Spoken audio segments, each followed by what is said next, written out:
ये तो हम सभी जानते हैं कि लक्ष्मण द्वारा सूर्पणखा की नाक कटने पर ही सीता जी का हरण हुआ और रावण और राम जी के बीच युद्ध हुआ, जिसके परिणाम स्वरूप रावण की मृत्यु हो गई। लेकिन रावण, कुंभकर्ण और मेघनाद के अलावा कोई और भी था जो इस लंका में अब नहीं था। कई ग्रंथों के अनुसार अगर बताएं तो सूर्पणखा अपने भाई की मृत्यु पर अत्यंत दुखी थी। उसने बहुत विलाप भी किया और अंततः वह वन की ओर चली गई। उसने विभीषण के राज्य में प्रवेश नहीं किया। कई ग्रंथों की माने तो वह अपनी ननिहाल में रही, परंतु कई ग्रंथों के अनुसार उसने एक वृक्ष के नीचे वन में ही सिद्धियां प्राप्त करने का निर्णय लिया और कई सालों तक वह सिद्धियां प्राप्त करने में ही लगी रही। उसने विभीषण के राज्य में प्रवेश नहीं किया।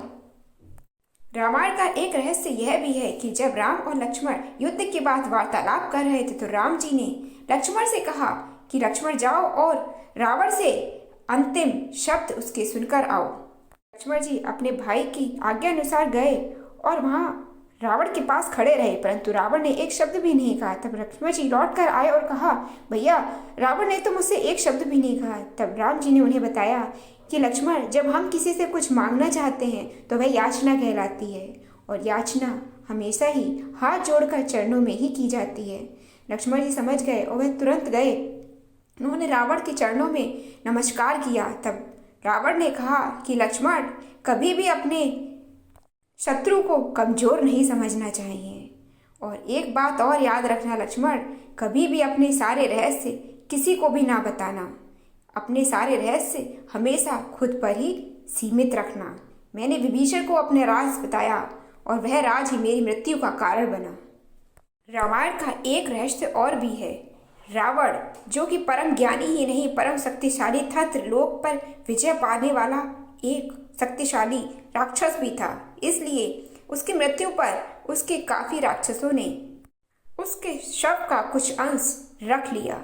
वह अंश इसलिए रख लिया कि रावण जैसा प्रतापी राजा होना राक्षस योनि के लिए बहुत ही गौरव की बात है। इसलिए अन्य राक्षसों ने रावण का शव ले लिया और वो कहीं सुरक्षित स्थान पर रख दिया। कई ग्रंथों की माने तो उन्होंने यह शव महामृत्युंजय जाप के लिए रखा गया है। महामृत्युंजय जाप जो कि ईश्वर में इतना शक्तिशाली है कि प्रभु मार्कंडेय जी के द्वारा किया हुआ यह जाप किसी में भी जान डाल सकता है। अर्थात रावण के सभी शुभचिंतक उसे जीवित देखना चाहते थे। हमारे भारतवर्ष में रामायण और रामचरितमानस के अलावा भी बहुत सारे ग्रंथ लिखे गए हैं। ये सभी ग्रंथ बताते हैं कि रामायण प्रेरणादायक ही नहीं बल्कि रहस्यों से भरी हुई है।